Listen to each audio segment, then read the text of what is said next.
Hey, thanks for joining me on my YouTube channel, The Painting Guru. And here I'm going to show you a technique to painting a door. Now, there's many ways to paint a door, lots of techniques. This technique here I think is going to do well for the do-it-yourselfer.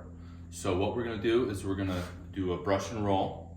And what I like to do is back brush my door. And we're going to use these little mini rollers here. This is a microfiber roller. I got this at Sherwin-Williams. This one's 3/8 inch. You could also use the 1/2 inch. This puts on a lot of paint. That's fine because we're going to back brush these things.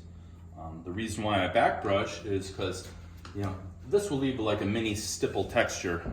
Even though this door has a grain to it, I like to back brush and have eliminate that stipple. So first, there's different types of doors. This one is pretty standard, 6-panel, and it has a little grain to it, which is good. It's pretty forgiving for brush strokes. Now, if you have a smooth door, it might be a different technique, but right now we're going to do the brush and roll. And the first step is loading up that pad. I load this up generously, and I might start on one of the bigger panels. And what I'm going to try to do is stay within the panel. And I just want you to know that we've already cleaned these doors and sanded them. This door has not been painted in 25 years. So we've cleaned them, we've sanded them, and we vacuumed them off. So they're nice and clean and ready to go. So I've distributed the paint inside the panel. So I want to show you my brush here. I like the Worcester Ultra Pro Extra Firm. Now I'll use a 2.5 inch. You can maybe do a 2 inch, but I think this is the brush you should use. So I've got the paint on, and I was careful not to go outside, because if you go outside this panel, it could leave a heavier paint glob that could dry and start drying before you can get the back brush on it. So if you do that, keep a rag on you and maybe just go around there. That'll keep that from happening. So what I'm going to do is brush this groove here. Now, these doors have these little angles here, and I use these angles when I'm brushing in. I try to keep the angle right there.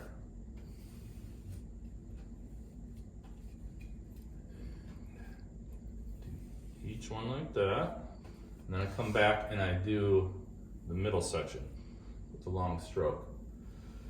Now I'm being careful not to start too high, because if you go too high, you're going to glob it up on here. So I get my bristle tip right at that line right there. So we always do 2 coats on the door. It doesn't have to be perfect on the first coat. So hey, you're gonna get your rhythm. See, I got a little bit over the edge here. Now, if you're fast, you can maybe disregard this step and get this paint on real quick. You won't have to worry about this edge drying. But I think for the do-it-yourselfer, it's a good idea to keep that edge clean. So on these little squares, I may do 2 of them at a time.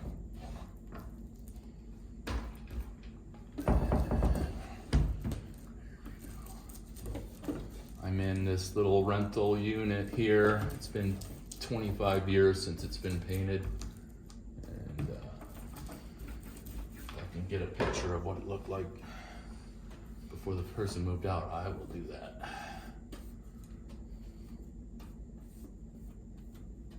Okay, so I'm going kind of quick here, hitting my angles.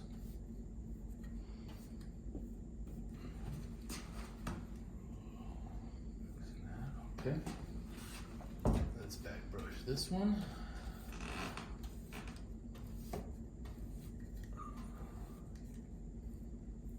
I'm using a Sherwin-Williams trim paint. This is their Pro Classic Hybrid Semi-Gloss.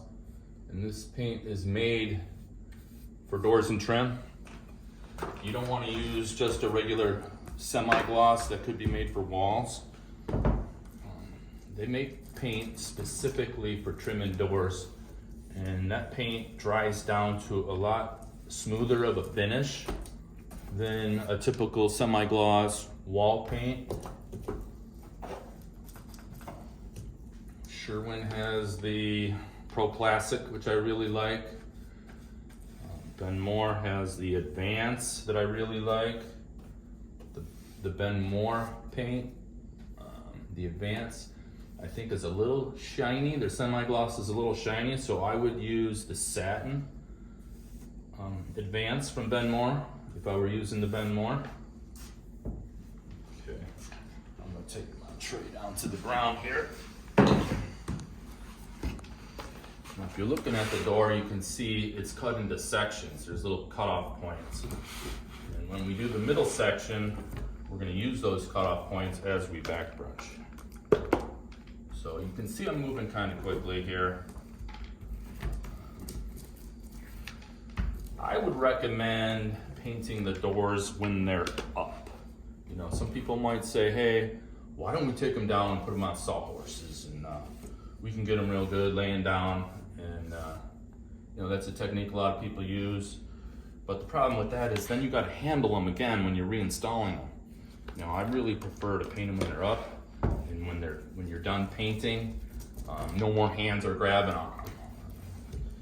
A lot of times I'll see fingerprints on doors that were freshly painted, and that's, you know, if you do this for a living, that's a turn off.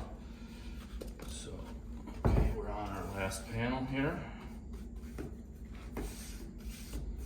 You know, I'm not being artsy fartsy with this. I'm moving the brush. Okay. Keep in mind you're gonna do 2 coats. Now I got the panels done, and what I'm gonna do is I'm gonna do the vertical section, then the horizontal sections, and then these 2 sections last. Okay, we are doing 2. This is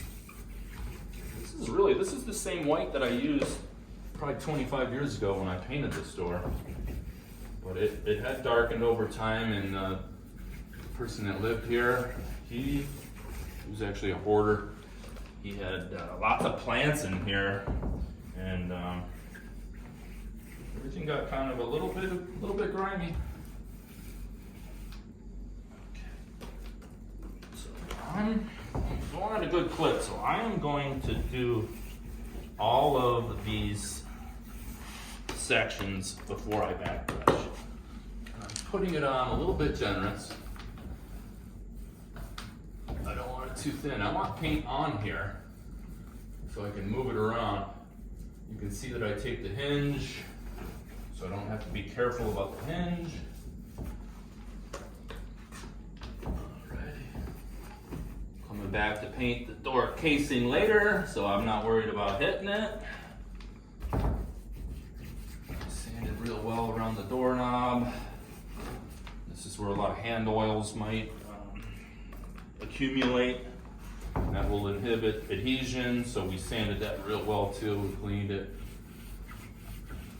Okay, so I got all the paint on. So the first back brush down the middle. I'm gonna grab it right. There we go. Okay, I'm gonna go across right here, and there is a cutoff point right here. So I am using this cutoff point,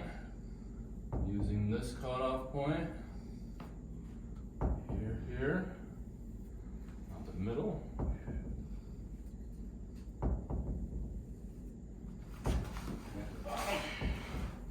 Okay, I can feel this paint starting to dry up a little bit.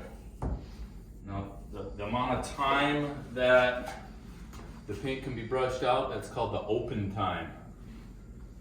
And they make these paints now so we have a little bit longer of an open time. We used to have to do little smaller sections because it used to dry too quick. But oh, got a little fuzzy. There's a good breaking point right here, the doorknob. And